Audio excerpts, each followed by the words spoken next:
শুধু গরম পড়েছে বলে নয়, রোজকার খাওয়ার জন্যে এরকম হালকা পাতলা মাছের ঝোল আমার বরাবরের ভীষণ পছন্দ। আমি মাছ খেতে খুব ভালোবাসি। তো যেটা যে কোনো ফর্মেই হতে পারে, কালিয়ার থেকে ঝোল ঝাল সব কিছুতেই মাছ আমার পছন্দের। কিন্তু রোজ তো আর ঝোল ঝাল কালিয়া খাওয়া সম্ভব হয় না। তো রোজকার আমাদের বাড়িতে মোটামুটি খুব হালকা করে মাছের ঝোল রাঁধা হয়। তো এটা হচ্ছে গরমকালের সেটার একটা ভার্সন। মানে মোটামুটি সেই সিজনের যাদের সবজি পাওয়া যায়, যেগুলো আর কি মাছের সঙ্গে মানানসই, সেগুলো দিয়ে মোটামুটি মাছের ঝোল রাঁধা হয় আমাদের বাড়িতে। তো সেদিন করেছিলাম আলু, কাঁচকলা আর সজনে ডাঁটা দিয়ে মাছের ঝোল। এটা আমার খুব ভালো লাগে খেতে, বিশেষ করে এই গরমে তো অমৃতের মতন লাগে। আরেকটা বিষয় হলো, এই মাছের ঝোলে খুব কম মশলা পড়ে। মূলত নুন ঝাল এগুলোর ব্যালেন্সেই রান্নাটার টেস্ট বহুগুণ বেড়ে যায়। তো সেজন্য যাদের একটু হাত যশ নেই, তাদের পক্ষে মাছের ঝোল বা বিনা মশলায় যে কোনো রান্না করাটা একটু চাপের। যাই হোক, রান্না করতে করতে সবারই মোটামুটি এখন অনেকটাই অভ্যস্ত বা ধাতস্থ হয়ে গেছে। তো প্রথমে সবজিগুলো কেটে নিলাম, আর এখানে মাছের মধ্যে নুন হলুদ দিয়ে ভালো করে মাখিয়ে রেখে দেবো 4-5 মিনিট মতো। এমনি দেখবেন মাছের সঙ্গে সঙ্গে নুন হলুদ মাখিয়ে ভাজলে মাছের ভেতরটাও তো অতটা নুন ঢোকে না, কিন্তু মাখিয়ে একটু সময় রেখে দিলে বেশ সুন্দর ভেতরে নুন ঢুকে যায়, খেতেও ভালো হয়। এরপর কড়াইতে সরষের তেল গরম করে এতে ভেজে নেব বিউলির চালের বড়ি। তো যারা মাছ খান না, তারা কিন্তু এইভাবে বড়ি দিয়েই এই ঝোলটা রান্না করে খেতে পারেন। এটাও দারুণ উপাদেয় খেতে হয়, মাছ ছাড়াও। তো এখানে বড়ি ভাজা হয়ে গেল, এরপর ভেজে নেব মাছগুলো।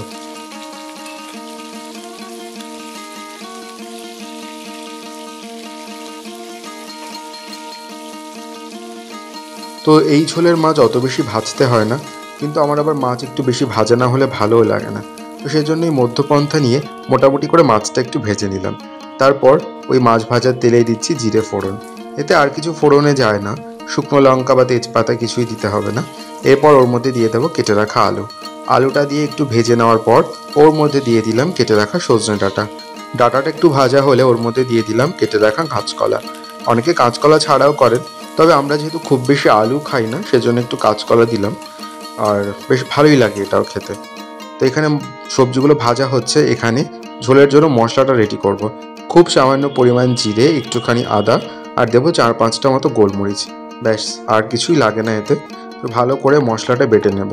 আর এই মশলাটা চেষ্টা করবেন একটু শিলনোড়ায় বাটতে, কারণ শিলনোড়ায় মশলা বাটা হলে মশলাটা তো খুব মিহি পেস্ট হয়, যেটা কিনা মিক্সিতে আদা জিরে বা এইটুকু সামান্য মশলা মিক্সিতে অত ভালো হতে চায় না। তো যাই হোক, মশলাটা বাটা হয়ে গেছে। এরপর এটাকে দিয়ে আর একটু সময় কষে নেব সবজিটা। আর এর মধ্যে দিয়ে দেবো এই সময় নুন এবং হলুদ। তো নুন হলুদ দিয়ে এবারে একটু সময় নিয়ে মশলা সবজি সব কিছু ভালো করে কষে নিতে হবে। তো এই যে মশলা সবজি ভালো করে কষা প্রায় হয়ে গেছে। এরপর ওর মধ্যে দিয়ে দেব গরম জল। তো গরম জল দিলেই মোটামুটি রান্নার টেস্ট অনেকটা বেড়ে যায়।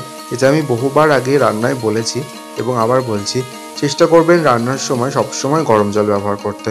তো এই যে দিয়ে দিলাম তরকারির ঝোল।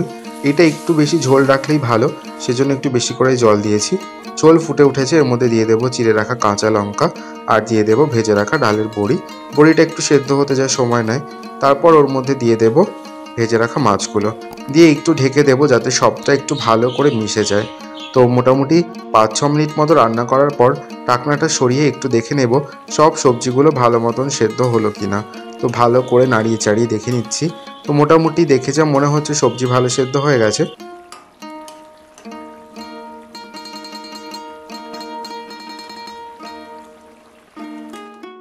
তো রান্নাবান্না কমপ্লিট। এবারে শুধু গরম ভাত, এরকম হালকা মাছের ঝোল, আর সঙ্গে একটুখানি লেবু দিয়ে সবটা ভালো করে মেখে মুখে দিলেই প্রাণ মন একদম জুড়িয়ে যাবে।